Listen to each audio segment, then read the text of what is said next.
Olá, senhores, vamos aí para a questão 2. Então, olha só, o conceito de pressão tem grande aplicação na física. Aplicações práticas mostram a importância da grandeza, mas podem causar dois problemas. O primeiro é a utilização sem preocupação de rigor. Por exemplo, na engenharia é muito empregada a ideia de pressão efetiva, também chamada de pressão manométrica. Veja o box manômetro e pressa, fala do capítulo aí, que é a diferença entre a pressão real e atmosférica. Outro problema gerado é a multiplicidade de unidades. Cada ramo da técnica usa uma unidade que é conveniente para eles. Milímetro de mercúrio, atmosfera, metros de coluna d'água, pascal, hectopascal, bar, milibar, baria e dezenas de outras, talvez centenas. O lado bom é que você não precisa saber nada disso, só unidade de pressão no sistema internacional. Mentira. Você precisa saber também milímetro de mercúrio, centímetro de mercúrio, metro de coluna d'água, né? Para você poder converter e ATM também, certo? Agora vamos lá. Os pneus, perdão. Os pneus de um veículo de 4 rodas e massa 1 tonelada foram calibrados com 30 libras por polegada quadrada. Sabendo-se que a pressão do pneu é indicada por um manômetro, ou seja, é a pressão efetiva, determina em centímetro quadrado a soma das áreas dos pneus em contato com o solo. Veja a figura. Então, olha só, dados que cada 15 libras por polegada quadrada é equivalente a um ATM, e que um ATM equivale a 10 a quinta pascal, e a pressão atmosférica local é de um ATM. Meninos, ele garante para nós no texto, vamos grifar lá, ele garante para nós que a pressão do pneu é indicada por um manômetro. E ele garante também para nós que a pressão do manômetro, vamos achar aqui, ele fala aqui em cima, ó, a utilização sem preocupação de rigor. Exemplo, na engenharia, a ideia de pressão efetiva, também chamada de pressão manométrica, que é a diferença entre a pressão real e a pressão atmosférica para nós. Então, ele está falando o seguinte, ó, a pressão que o manômetro indica, vou colocar aqui pressão no manômetro, é igual à pressão real do gás dentro do pneu. Então, vou colocar aqui, ó, pressão do gás dentro do pneu menos a pressão atmosférica. O que nós sabemos aqui? Que o peso, olha lá, o peso do carro distribuído nas 4 rodas, então nós temos aí uma massa total de 1 tonelada ou uma massa total de 1.000 quilogramas, e esses 1.000 quilogramas geram 10.000 newtons, eles vão ser divididos em cada pneu.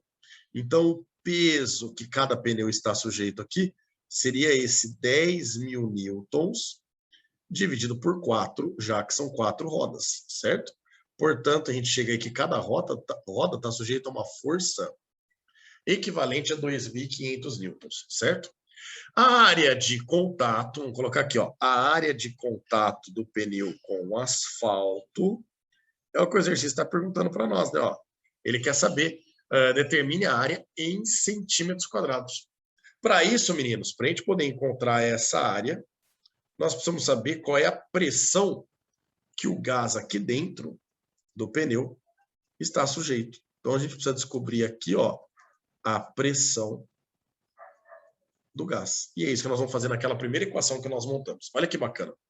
Ele garantiu para nós que a pressão do manômetro é a diferença entre a pressão do gás e a pressão atmosférica. E ele garante também que num veículo calibrado, ou seja, calibrado no manômetro, né, a pressão indicada naquele manômetro, que é o aparelho que tem no posto ali para nós, é de 30 libras por polegada ao quadrado.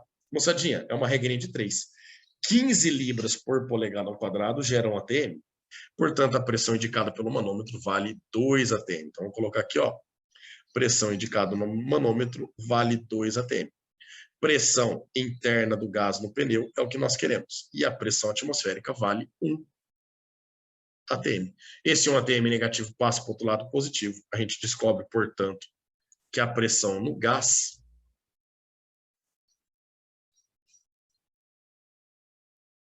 ela vale 3 ATMs no total. Ou, passando para o sistema internacional, cada ATM equivale a 10 a quinta pascal ou 10 a quinta newton por metro quadrado. E, portanto, a gente chega que essa pressão vale 3 vezes 10 a quinta newton por metro quadrado para nós. Fechou?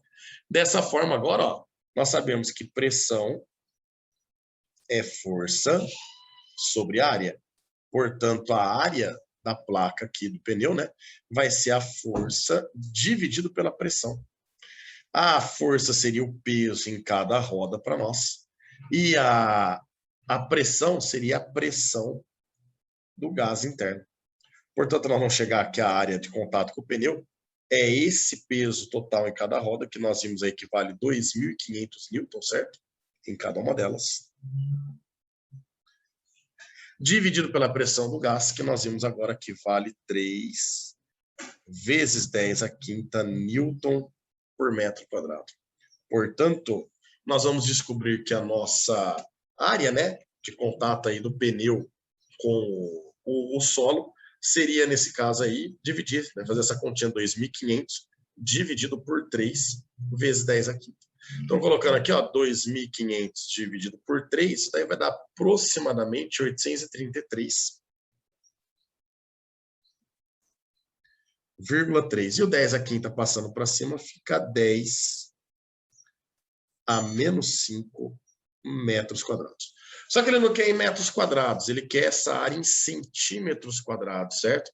Para a gente não ficar decorando como que transforma em cada caso, eu gosto de trabalhar desse jeitão aqui, ó. Então, nós ficamos 833,3 vezes 10 a menos 5 metro ao quadrado.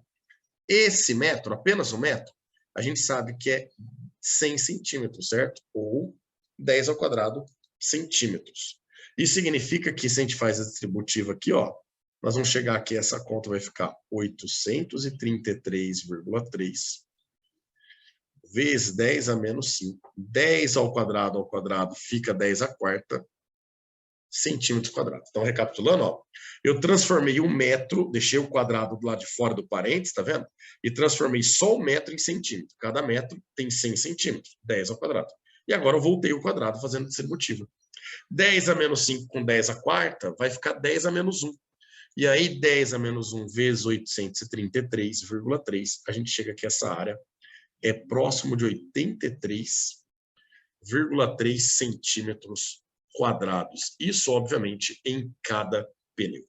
Fechou, senhores? Grande abraço a todos e até a próxima.